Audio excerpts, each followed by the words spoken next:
कैसे हैं आप? उम्मीद है आप अच्छे होंगे, खैरियत से होंगे। आज हम बनाएंगे नमकीन गोश्त बीफ के साथ। ईद से पहले बड़ी ईद का मज़ा। ईद पे बड़ी ईद आ रही है, इस पे गोश्त को बहुत तरीक़ों से बनाया जाता है, तो इसकी ये हमारी ट्रेडिशनल रवायती हमारी डिश है। इसके लिए हमें चाहिए आधा किलो मैंने लिया है गाय का गोश्त है ये। इसमें हड्डियाँ भी हैं और चर्बी भी है। आपको मालूम है कि हमारे शुमाली इलाका जात की तरफ, बलूचिस्तान की तरफ, पेशावर की तरफ जो खाना बनाए जाते हैं उसमें वो चर्बी का इस्तेमाल करते हैं। इसमें हम चर्बी तो नहीं डालेंगे, लेकिन इसको हम उसी तरीके से बनाएंगे। तो इसके लिए चाहिए थोड़ी सी अदरक, ये तकरीबन 1 आधे इंच का टुकड़ा है, और थोड़ा सा 5 से लेकर 7 तक लहसुन के जोए, इनको काट लें। और तकरीबन आधा कप जो है वो ऑयल, कुकिंग ऑयल है, उसमें इसको अच्छी तरह करना है ब्राउन। जब इनका कलर थोड़ा चेंज होने लगे तो साबुत गरम मसाला, लौंग, दालचीनी और मोटी इलायची ये इस पे डाल लें और इसका कलर चेंज होने दें। और अब इसमें हम डाल देंगे गोश्त। इसको हमने फ्राई करना है, बहुत ज़्यादा हिलाए मत, एक साइड पे इसको बनने दें।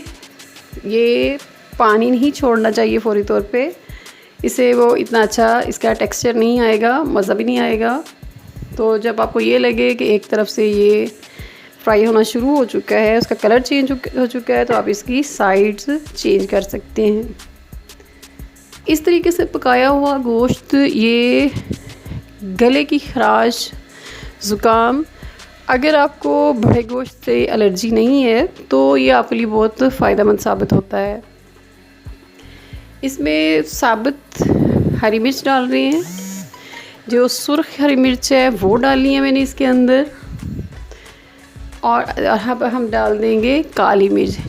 ये आप डाल सकते हैं अपने हिसाब से, कम या ज़्यादा। मैंने तकरीबन 3 जो है चम्मच इसमें काली मिर्च के डाल दिए हैं। अब हम डालेंगे इसमें तकरीबन 1 आधा लीटर पानी और 1 चम्मच नमक, और इसको बिल्कुल स्लो फ्लेम पे, हल्की आग पे बनाना है। ये गोश्त गलने में तकरीबन 2.5 से 3 घंटे लग सकते हैं। अगर आप चाहें तो यहाँ पर इसको एक प्रेशर कुकर में भी बना सकते हैं, अपनी पसंद के मुताबिक गला सकते हैं। ये जितना ज़्यादा गला होता है, जितना ज़्यादा हल्की आग में बनेगा, ये उतना ही ज़्यादा टेस्टी होगा। इसको आप आम तौर पर बग़ैर इस सालन को बग़ैर नान या रोटी के खाया जाता है, यानी ये वैसे ही खाया जाता है। इसके साथ पेशावरी कहवा पिया जाता है, चाय बना के पिए, तो ये आपकी सेहत के लिए भी बहुत अच्छा साबित होता है। इस दफ़ा वैसे भी बड़ी जो है वो मानसून में आ रही है और बारिशों में इस तरह की चीज़ें खाने को दिल करता है। जब ये गल जाए तो इसको भून लें। ज़रूरत पड़े तो मज़ीद ऑयल शामिल कर सकते हैं, वैसे ज़रूरत नहीं पड़ेगी क्योंकि इसमें चर्बी को शामिल किया जाता है, हड्डियाँ भी शामिल होती हैं, तो उनकी भी एक अपना यखनी में ये बनता है गोश्त, तो बहुत मज़े का बनता है। उम्मीद है मेरी ये रेसिपी आपको पसंद आई होगी। मेरे चैनल को सब्सक्राइब करें, लाइक करें, शेयर करें। बड़ी ईद से पहले बड़ी ईद का मज़ा लें। अच्छी तरह इसको भूनना है, आहिस्ता, बिल्कुल स्लो फ्लेम पे, आग तेज़ नहीं करनी। ज़रूरत पड़े तो इसमें आप थोड़ा सा डाल सकते। देखिए इसमें चर्बी वाला ये बनाया जाता है पेशावरी गोश्त, नमकीन गोश्त।